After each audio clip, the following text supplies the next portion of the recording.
Hello అండి, welcome to Renuka's culinary. ఇవాల్టి మన రెసిపీ వచ్చేసి బియ్యపిండి చెకోడీలు. ఈ చెకోడీలను క్రిస్పీగా టేస్టీగా చాలా ఈజీగా తయారు చేసుకోవచ్చు. ఒకసారి ఈ ప్రాసెస్లో ట్రై చేసి చూడండి. చెకోడీలు చాలా క్రిస్పీగా టేస్టీగా వస్తాయి. చూడండి, వీడియోలో చూస్తేనే తెలుస్తుంది కదా ఎంత క్రిస్పీగా వచ్చాయో. ఇంకా లేట్ చేయకుండా ఎలా తయారు చేసుకోవాలో ఈ వీడియోలో చూసేద్దాం.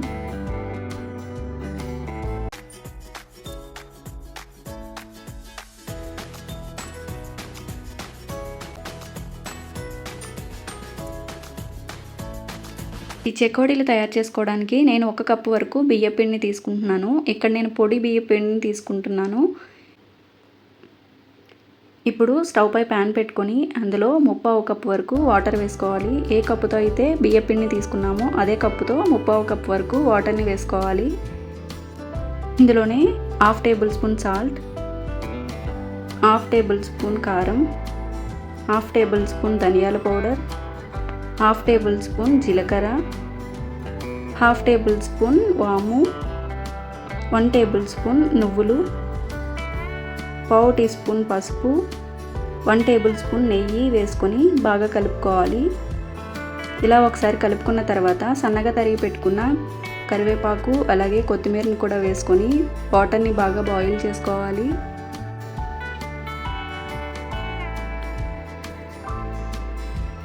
చూడండి, ఇక్కడ వాటర్ బాగా బాయిల్ అయిపోయింది. ఇప్పుడు బియ్యపిండిని వేసుకోవాలి. బియ్యపిండిని వేసుకున్న తర్వాత బాగా మిక్స్ చేసుకోవాలి.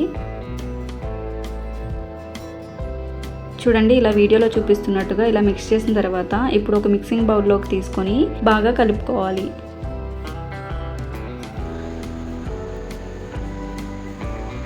ఇందులో వాటర్ తక్కువ అయినట్లయితే ఒక 2 టేబుల్ స్పూన్ వరకు వాటర్ వేసుకొని బాగా ముద్దలాగా మిక్స్ చేసుకోవాలి.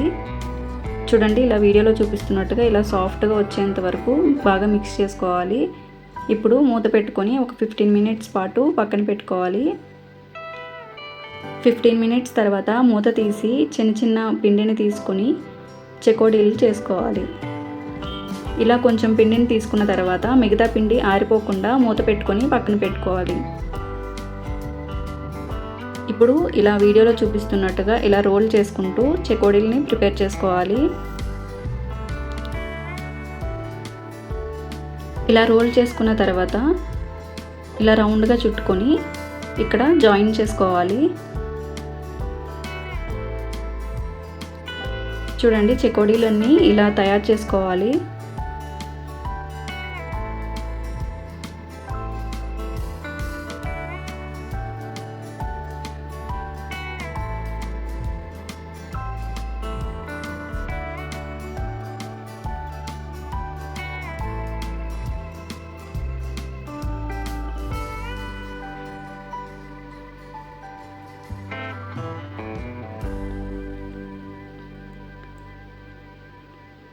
ఇలా పిండిని మొత్తం చెకోడీల్లాగా తయారు చేసి పెట్టుకోవాలి.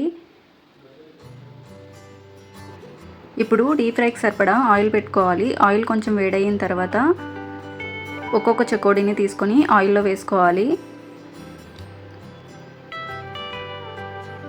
ఇలా ఆయిల్కి సరిపడా చెకోడీలు వేసుకొని ఫ్రై చేసుకోవాలి. చెకోడీలను ఫ్రై చేసుకునేటప్పుడు మంటని మీడియం ఫ్లేమ్లో ఉంచి ఫ్రై చేసుకోవాలి. ఇలా కొంచెం ఫ్రై అయిన తర్వాత రెండో వైపుకు కూడా టర్న్ చేసుకుంటూ బాగా ఫ్రై చేసుకోవాలి. చూడండి, ఇక్కడ నురగలాగా వచ్చింది కదా, ఆ నురగ మొత్తం పోయేంత వరకు ఫ్రై చేసుకోవాలి. చూడండి, నురగ మొత్తం పోయి చెకోడీలు బాగా ఫ్రై అయిపోయాయి. ఇప్పుడు ఆయిల్ నుంచి తీసుకొని ఒక టిష్యూ ఉన్న ప్లేట్లోకి ట్రాన్స్ఫర్ చేసుకోవాలి.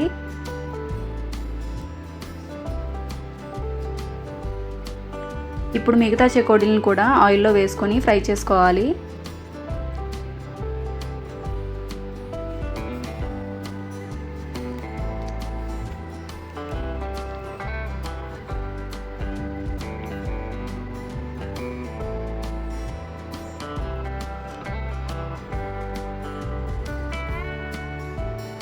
ఇలా ప్రిపేర్ చేసుకున్న చెకోడీల్ని ఒక బాక్స్లో స్టోర్ చేసుకుంటే 15 డేస్ పాటు చాలా క్రిస్పీగా ఉంటాయి. చూసారు కదా ఎంత ఈజీగా టేస్టీగా ప్రిపేర్ చేసుకోవచ్చో. తప్పకుండా ట్రై చేసి ఎలా వచ్చిందో కామెంట్ బాక్స్లో కామెంట్ చేయండి. ఈ రెసిపీ మీకు నచ్చినట్లయితే ప్లీజ్ లైక్ చేయండి, షేర్ చేయండి. అలాగే మరిన్ని వీడియోస్ కోసం రేణుకాస్ కులినరీ ఛానల్ని సబ్స్క్రైబ్ చేసుకోండి. Thank you for watching.